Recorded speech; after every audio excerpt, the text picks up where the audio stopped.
Let's talk to Scott Lucas now, who's Professor of International Relations at the University of Birmingham. Scott Lucas, when Trump says Russia, Syria and Iran will have a price to pay, what do you think he means? We don't know. I hate to be able to give you little more than that, but the issue here is that Donald Trump will have said that after watching the images that we're seeing on his favorite TV channel, Fox, and he will have reacted on Twitter without consulting advisors, without thinking through the various options. Now, this is what happened last year with the Assad regime's Syrian attack in northwest Syria. And that is, Trump was shown images of the victims, and it was at that point that he ordered the missile strikes on the air base that had launched the attack. He didn't do it on the basis of political calculations, military calculations. It was just the emotive images. So the question really is not what Donald Trump's going to do, it's what his advisors are going to suggest. But then we have a second problem, and that is that Donald Trump has fired his national security advisor, H.R. McMaster, whose last day on the job was on Friday. The new national security advisor, John Bolton, takes office tomorrow, and we don't know what he might recommend. So I really think this comes down to what the Pentagon is doing in the U.S., what type of military options they're thinking about for what will be a limited response. It will not be an all-out confrontation. I think at most we might see strikes on regime air bases, not Russian air bases, but regime air bases, but we will see them away from Duma. Duma and East Ghouta are lost. Almost everyone knows that's lost. And the question is, what's next? But I would watch for one thing in particular. Does the United States now go and talk to Turkey? Do they talk to Turkey about measures to protect civilians in northwest Syria, northern Aleppo province, and Idlib province, in effect establishing a no-fly zone?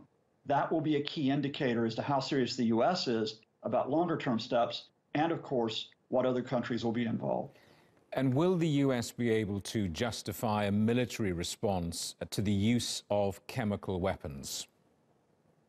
Well, certainly not only the United States, but other countries have made clear, this includes France, for example, this includes Turkey, of course, that if we are talking about the use not of chlorine, but of nerve agent or of stronger chemical agents, a line will have been crossed. Now, from the sources I have, multiple sources, doctors, activists, citizen journalists, there was a stronger agent used. This was not just chlorine and Duma. So there is precedent set down. And by the way, there is no doubt that the Assad regime carried out this attack. And when the Russians give you about 8, 10 explanations that this didn't happen, I'll be non-academic here, they're lying. Does this chemical weapons attack change the Syria story and this conflict, or is this terrible event just a junction, another punctuation mark in this long, sad story? Or have these pictures change things? You know, in one way they don't, and I hate to be callous here, but just as in 2013, when the Assad regime killed more than 1,400 people in this same area, the international response did not draw a line against this. Indeed, Russia spun this out, where Assad really had relative freedom of action to carry on not only with chemical attacks, but remember, with deadly conventional attacks, incendiary weapons, cluster bombs. Indeed, Russia has been using those conventional weapons. So we're not just talking about an action here that would change the Syrian conflict by ruling out another chemical attack. Something would have to be done to say that conventional attacks on civilians will no longer be tolerated. And to this point, in this deadly Syrian story, we have not seen anyone step up to do that, other than, in fact, the Syrian opposition. Tomorrow, everyone troops off to the United Nations Security Council, and I guess that there'll be a collective shrug of shoulders around the world as everyone says, well, we've been here before and not much happens. Not much will happen. Not much can happen at the UN tomorrow, can it? Well, rhetoric matters here. We know that the Russians will go there and they'll say that the entire thing is a frame-up to try to blame the Assad regime, and they'll try to play for time. We know that the United States, through Nikki Haley, will condemn this in strong terms, so will the Europeans.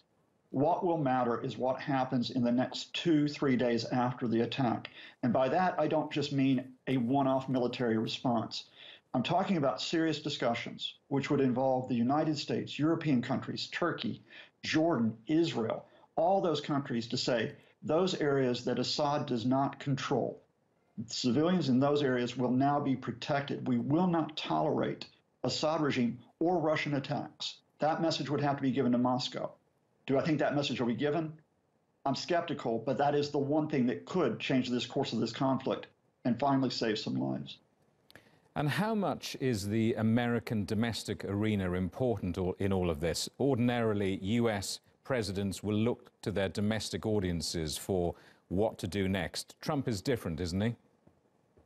Well, Trump sort of plays to an audience, but remember, he played to the audience last week by reading the fact that they want to get out of Syria. I mean, we're talking only several days ago, where against the wishes of the Pentagon, he said we're going to withdraw forces from Syria.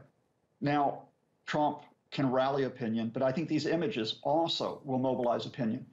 The question will be, will the American public think, no, we just want out. We just want to completely get rid of this. We don't want another Iraq, even though that's a false analogy. Or will they now think, look, civilians are dying, and if the U.S. military says we respond, we'll support that. Again, that's one of the multiple factors, given this silent, chaotic White House, that we won't be able to read immediately. Scott Lucas at the University of Birmingham, thank you.